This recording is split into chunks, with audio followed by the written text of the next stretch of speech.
अब भैंसिया के आगे हाथ जोड़ करके खड़ा हो गया, बहन जी क्षमा करना। कुछ सोचने लगे बहन जी, थोड़ा पैर लड़खड़ा, टक्कर लग गई, बहन जी क्षमा करना, मेरे मन में कोई बुरी भावना नहीं, बहन जी क्षमा करना। कुछ नौजवान जा रहे थे कॉलेज, दिखता कि भैंसिया भी आजकल बात करती है क्या, खड़ा होकर सुना बेचारी क्या बोली, तो चरने जा रहे, ये पगलवा पियकरा कह रहा है ना बहन जी।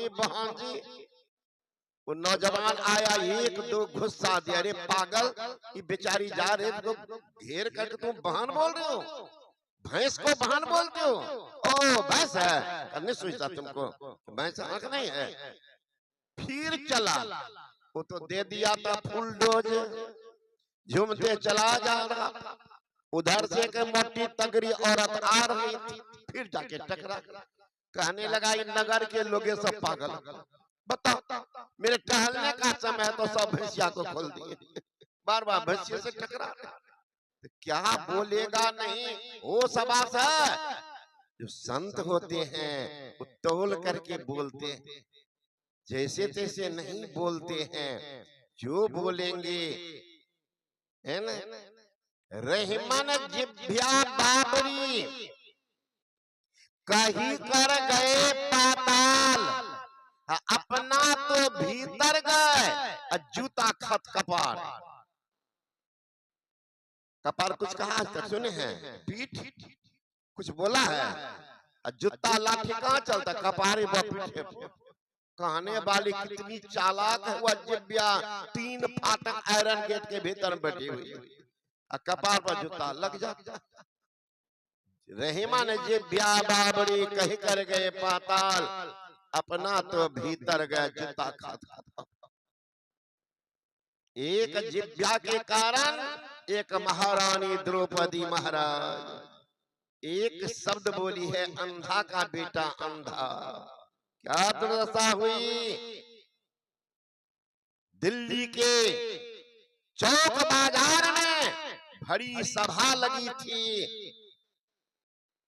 दुशासन की सारी खींच नंगई करता, अंधा का बेटा अंधा बोली थी, नहीं विचार हते पराय आत्मा, जीव बांध तलवार। तलवार का घाव तो ठीको होता महाराज, बात का घाव ठीक नहीं होता, बार बार उनको वेदना देती हैं। अमुक समय में ऐसा कहा था, वही आए हैं अपने मामा से बोले शकुनी से कि मामा जी पिताजी अंधे, और उसका प्रायश्चित हमको। और शकुनी आया ही था कौरव पांडव वंश को नाश करने के लिए। देखे कि नहीं, शकुनी का पैर टुका हुआ है, कारण क्या, जान करके तोड़ दिया था उनके भाई साहब मिलकर, क्योंकि गांधारी से शादी हो रही थी, तो उनके भाई साहब विरोध किया, पितामह भीष्म सबको मार दिया। तब ये बच्चे हुए इनको भी मार देता, तो दया की भीख मांग लिए, एक को छोड़ दीजिए वंश में, एक को छोड़ दीजिए। दया किया, छोड़ दिया, तो छोड़ दिया तो उनके बाप और लोग मिल करके सोचा इनकी प्रतिशोध की भावना कहीं खत्म ना हो जाए, चीन इनको दे दो, वही मिल करके पैर तोड़ दिया। इसलिए शकुनी जब चलता देखिए नंगड़ा है, नंगड़ा जन्म से थोड़े थे। वही शकुनी कहा था जुआ खेला, जुआ खेला है ना, हार गया, सबको हार गया। देख लीजिए भाई, जुआ खेलने वाले, शराब पीने वाले कहाँ है। जब राजा परीक्षित को मुलाकात हुआ था कलयुग से, लंबी कथा में संक्षेप में सुनाता, तो कहा अभी तेरा समय नहीं है, कहाँ रहोगी, दंड दूंगा तुमको। चरण पकड़ लिया, कलयुग का नियम है, पहले कपार पर चढ़ेगा और 10 जूता दे दीजिए तो पैर पकड़ेगा, ऐसे नहीं पकड़ता है, कलयुग का नियम है। जब देखा कि दंड मिलेगा तो चरण पकड़ लिया, कहा भैया हम कहाँ रहेंगे तब तक, कल के राजा हम हैं, मुझे रहने का स्थान दो। जब गिड़गिड़ाने लगे तो राजा परीक्षित धर्मात्मा भी थे, धर्म के वंश में उत्पन्न भी हुए थे, दया आ गई। जब चरण पकड़ लिया, व्यासदेव ने प्रतिज्ञा करवाया था जिसमें राज्याभिषेक किया था कि चरणाश्रित कितना हूं अपराधी हो तो क्षमा कर देंगे। याद आ गई, वही क्षमा किया, कर रहेंगे कहाँ। 4 जगह दिए, ख्याल कीजिएगा हमारे भाई नौजवान सब, कलयुग का कहाँ कहाँ स्थान दिया है। जाओ शराब में निवास करना, जुआ में निवास करना, वेश्यालय में निवास करना, और जहाँ मार काट होता हो बुचर खाना वहां तुम निवास करना। ये 4 जगह कलयुग का है। अगर आपका बेटा है, संबंधी है, बाप है, जुआ खेलना शुरू कर दिया है, समझ जाइएगा देर सबेर घर का सत्यानाश करेगा। माँ का जेवर बेचेगा, जमीन बेचेगा, अब बेच बाच करके घर को बर्बाद करके रोड पर भीख मांगेगा, रोड पर भीख मांगेगा। जुआरी की दशा, शराब पीना शुरू कर दिया है, समझ जाइएगा। ये मकान महल जमीन जायदाद सब बेचेगा और अंत में आत्महत्या करेगा। बूचर खाना, मांस पत्ती खाने वाला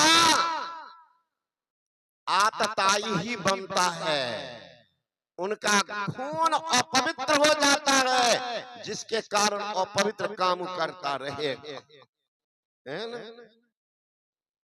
उनकी भावना ही गलत हो जाती है। तो कलयुग जिनके कपाल पर सवार हो गया, युधिष्ठिर महाराज से धर्मात्मा की बुद्धि कहाँ बीक गई। अरे अपने हार गया तो शांत रहता, मकान को लगा दिया, जमीन जायदाद को लगा दिया। कभी जीतता, ये दाव कर दो तो सबको छोड़ देंगे, इस दाव को खोलो छोड़ देंगे, सबको लेके डूब गया सहारा इंडिया। लोभ में कि जल्दी हो जाएगा दुगुना, है ना? अब कपार धुन करके रो रहे। सोच लीजिए वही हुआ था इनको, युधिष्ठिर महाराज को। वो हारता कभी शकुनी, उसका बाप जो मरने लगा, शकुनी का बाप सुब्बल, तो कहा था मैं मर जाऊं, मेरे रीढ़ की हड्डी को निकाल करके पासा बना लेना, जब भी तुम खेलोगे हमेशा तुम्हारे पक्ष में विजय करवाऊंगा। वही उनके रीढ़ की हड्डी है शकुनी के पासा में, तो भला युधिष्ठिर जीते वही है, उनके बाप का पीठ की हड्डी है पासा, इसी से वह जीत जाता था। अंत में अपना हारा, भाई को दो पर लगाया। आज तक नहीं सुने होंगे जो पत्नियों को दो पर लगाते। द्रौपदी प्रश्न की है, जय मैं पांचों पति का, पांचों का पत्नी हो, अकेले युधिष्ठिर को दो पर लगाने का अधिकार है? चुप हो गए पितामह भीष्म, नहीं उत्तर दे पाए। कहा महाराज जब स्वयं वो हार गया है, हारा हुआ आदमी दूसरे को दो पर लगा सकता है? जो स्वयं पानी में डूब गया है, डूबते हुए डूबा हुआ आदमी दूसरे को बाहर कर सकता है? कोई उत्तर नहीं दिया। तब चुप हो गई, चिल्ला